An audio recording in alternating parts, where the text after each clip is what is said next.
রাজশাহীতে 12 ইঞ্চি পিৎজা মাত্র 400 টাকায়। কোথায় পাবেন, কেমন স্বাদ, সবকিছু নিয়ে থাকছে আজকের ভিডিও। তো চলুন ভিডিওটা শুরু করা যাক। পৃথিবীর সবচেয়ে জনপ্রিয় খাবারগুলো তালিকা করলে পিৎজার নামটা নিঃসন্দেহে আগে চলে আসে। শিশু থেকে বৃদ্ধ সব বয়সের মানুষই পিৎজা পছন্দ করে। আসসালামু আলাইকুম, আমি অলি।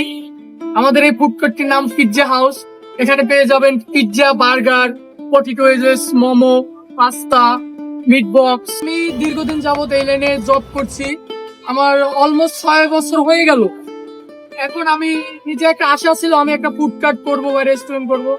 জাস্ট এখন করলাম, আমার ফ্রেন্ড আছে সাথে, আমরা দুইজনে মিলে করছি। ভাইয়া পড়ালেখার করার খুব শখ ছিল, ফ্যামিলির কিছু সমস্যার কারণে করতে পারিনি, যার কারণে খুব অল্প বয়সে কাজের লাইনে আসা। রাজশাহীতে না আমি বিভিন্ন শহরে কাজ করছি, যেমন বরিশাল, ঢাকা, পাবনা, বিভিন্ন অনেক জায়গাতে কাজ করছি 6 বছর। পিৎজা কেবল একটি ফাস্ট ফুড নয়, এটা একটি বৈশ্বিক সংস্কৃতি। এই হচ্ছে 12 ইঞ্চি পিৎজা, যার প্রাইসটা হচ্ছে 400 টাকা। পিৎজার কোয়ালিটি বেশ ভালো ছিল, তবে যদি আরেকটু চিজ হতো তাহলে আরো ভালো লাগতো খাইতে। বন্ধুদের সাথে আড্ডা, পরিবারের সাথে সময় কাটানো, সব ক্ষেত্রে পিৎজার মানে আনন্দ। এখানে আরো অর্ডার করে পটেটো ওয়েজেস, তার সাথে অর্ডার করি পপ চিকেন। দুইটারই কোয়ালিটি বেশ ভালো ছিল। তো এই ছিল আজকের ভিডিও। আপনাদের যদি ভালো লেগে থাকে অবশ্যই কমেন্টে জানাবেন। আসসালামু আলাইকুম।